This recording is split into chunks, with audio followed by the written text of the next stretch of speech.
Top of the morning to you, YouTube. Welcome back. Happy Monday. Victory Monday, actually. Yeah, bang, bang, baby. Anyway, today is January the 12th. It is currently 8:08 a.m. Just hooked up to the trailer after having a debacle with the good old driver manager here. And so we have officially been here over 30 days. So I feel like you guys need a review. Let's get into it. All right, so 30-day review, right? And I'm gonna be as brutally honest as I possibly can be. Heartland Express. So I'm here in the Phoenix yard. Obviously, you guys know your boy lives here in Phoenix. Well, not technically lives here in Phoenix, but I live in the East Valley, right? But anyway, here in Phoenix, and this is kind of what the yard looks like. This whole center section here, obviously, as you can see, it's designated for all of the trailers. And if you're connected to a trailer, this is kind of where you park, right? In my opinion,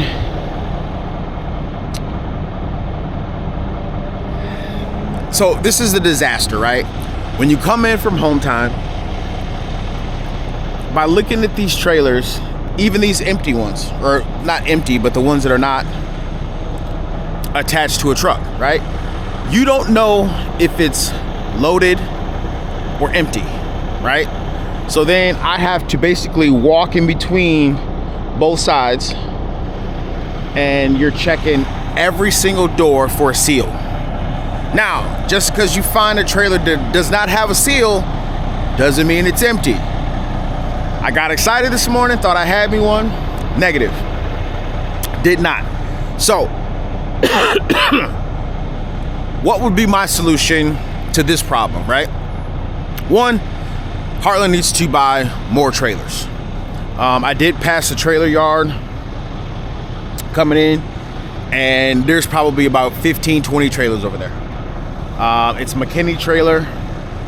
So I don't know if they're being serviced or what, but get them going, get them back out here, you know, get them working.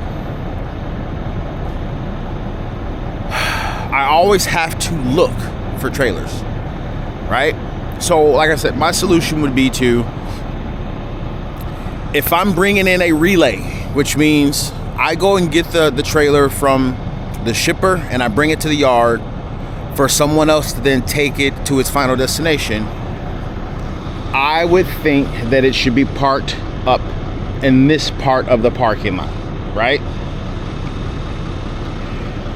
And if you're attached to a trailer that you're loaded with, like said trucks here, right?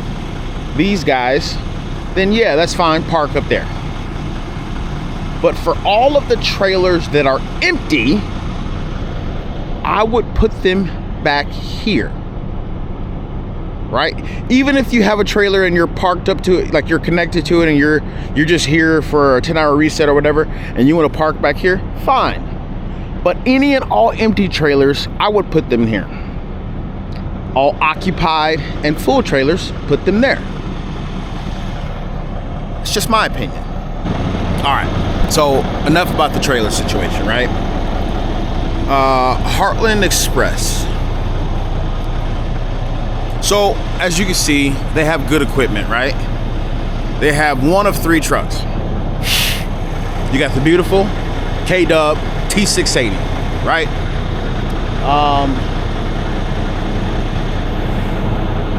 Beautiful. I mean, y'all know K-Dub, right? It's a beautiful version of the Peterbilt. Peterbilt and Kenworth, they're almost basically the same truck. It's just like saying GMC and Chevy, right? Same truck, different badge on it.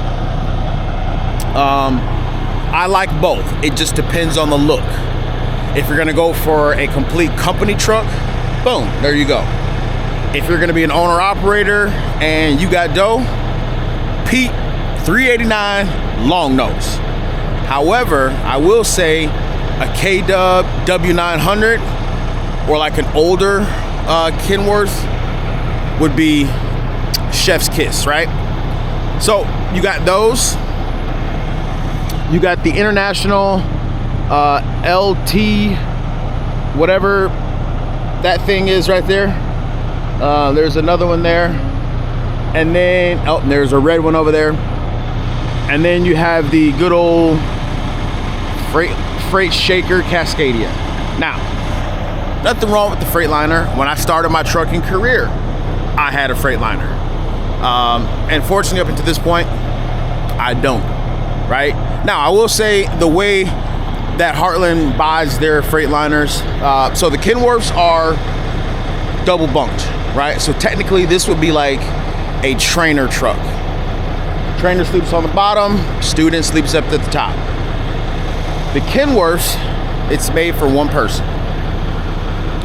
Their upper bunk area is shelving and storage, right? And I dig it. If I had that in my truck, top notch. I've never seen the inside of one of the International trucks, but I would imagine they look just the same as the Freightliner. Anyway, so again, good equipment.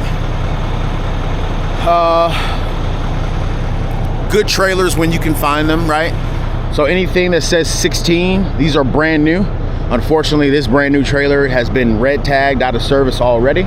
Not exactly sure what the problem is, but it's not my job to find out.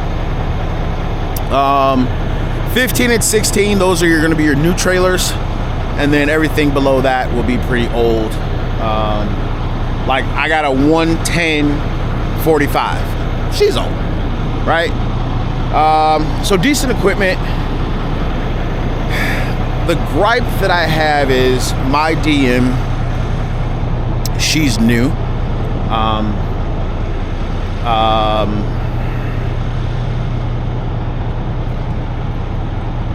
I'll just be nice about it. I don't like the way she works, right?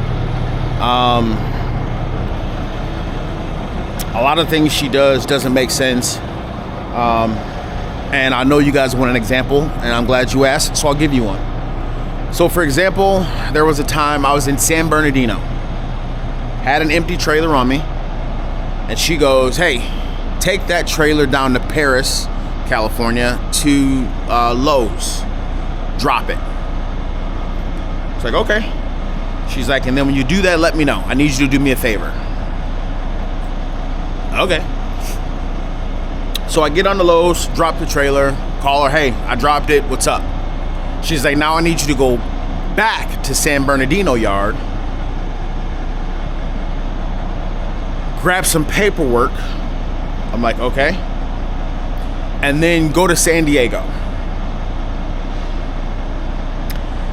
So the dealer for our trailers is in San Diego. So I go down this, get to the yard or whatever,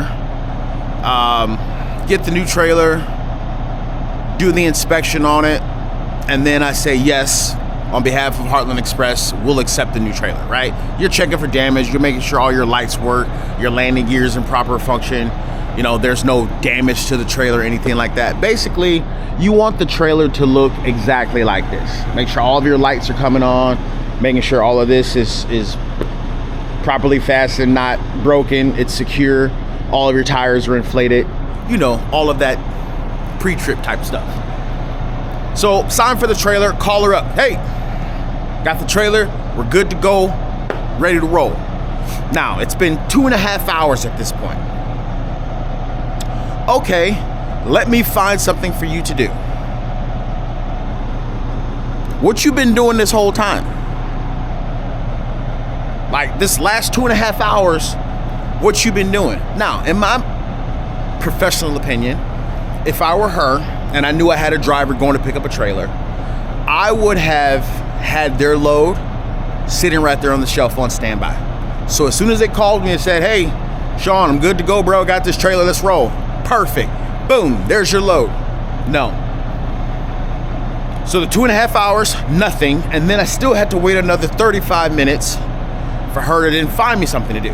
Now, mind you, I'm in San Diego, literally right across the street from the border into Tijuana. So I'm pretty down there, pretty south. She gives me a load in Carson. So for those of you who don't know, Carson, California is just outside of like LA.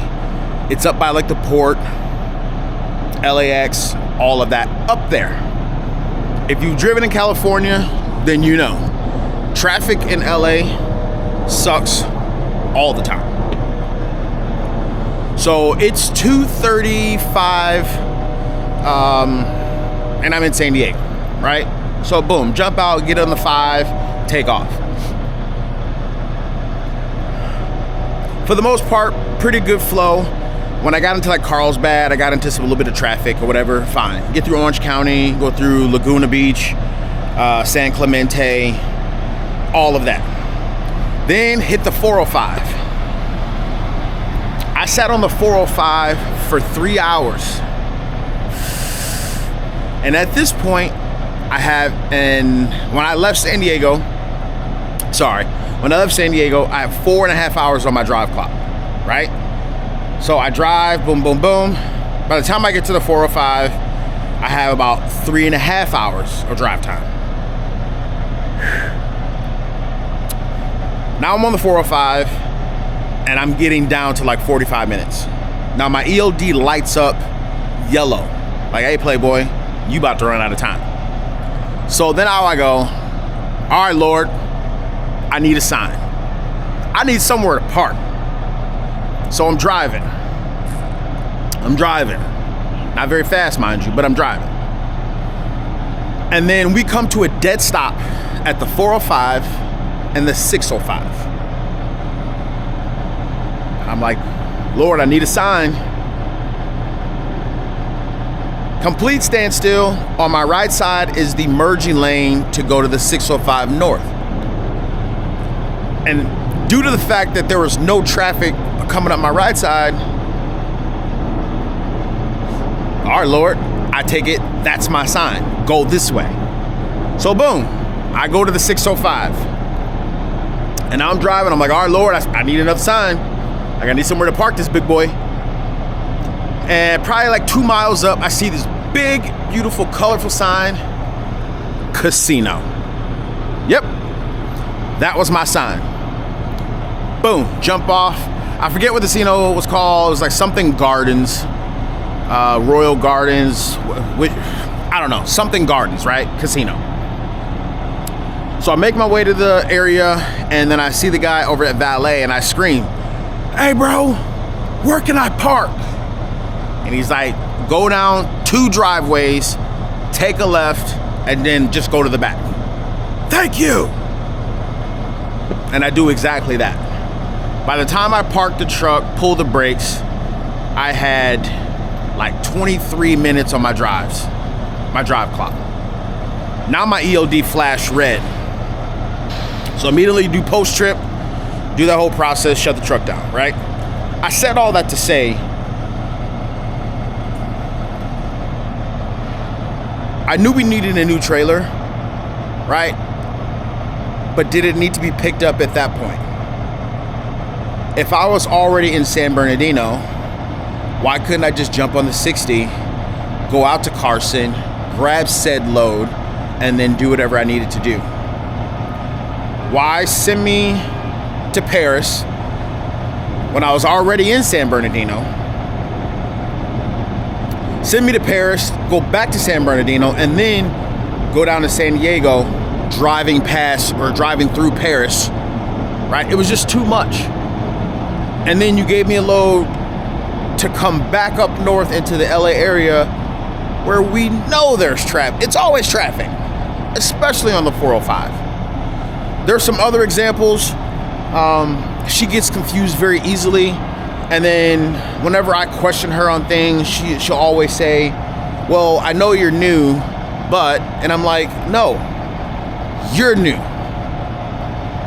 I've been doing this truck thing for the last, at this point, 6 years, right? I've had my CDL since 2008.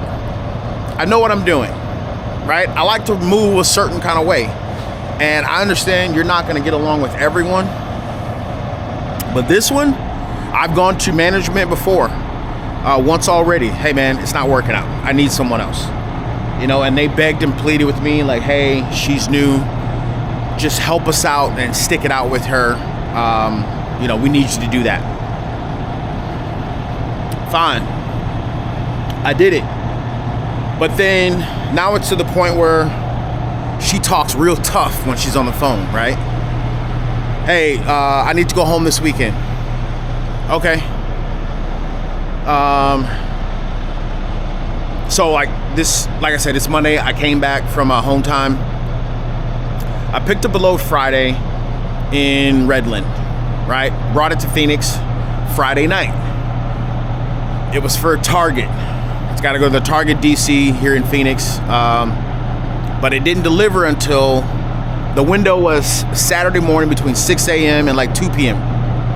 So I'm like, I have to then go home, which is an hour away from the yard.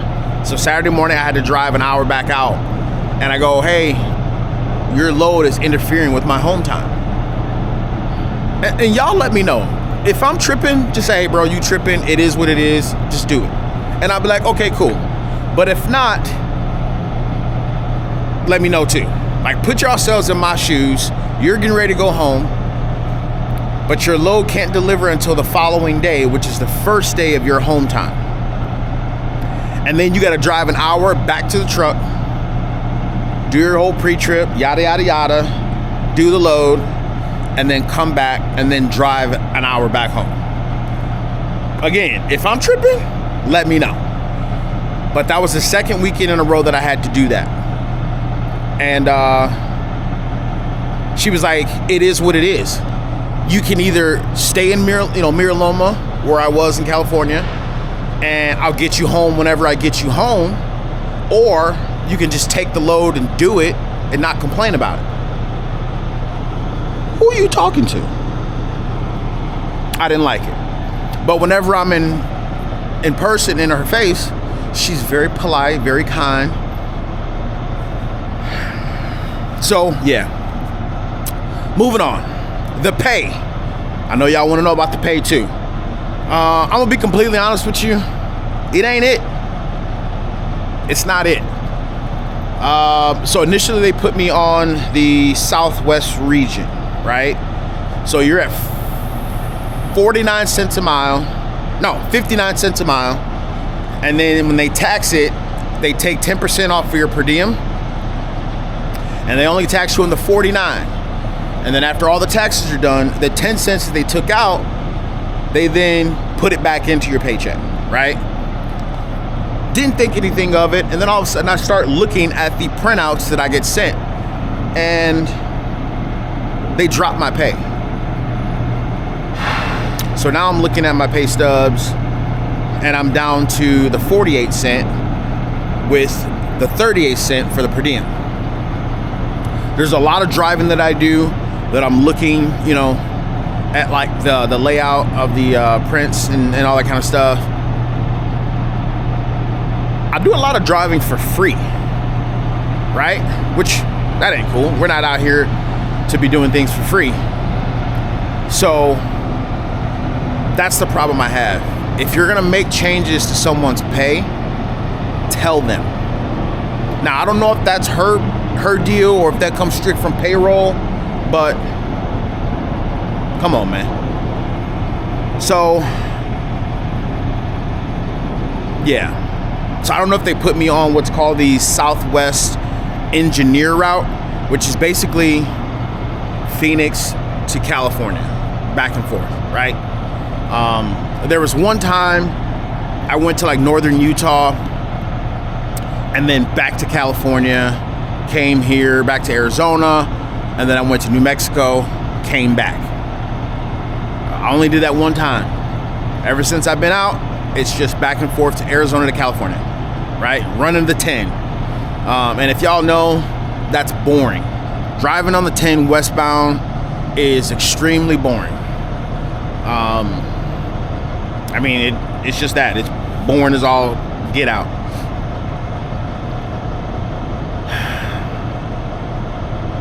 Moving on. Are there a lot of people here that have been here for years? I don't understand how. Maybe they do like the national fleet, right? They just go everywhere, all over the country. A couple guys that I've met here, you know, a year and a half.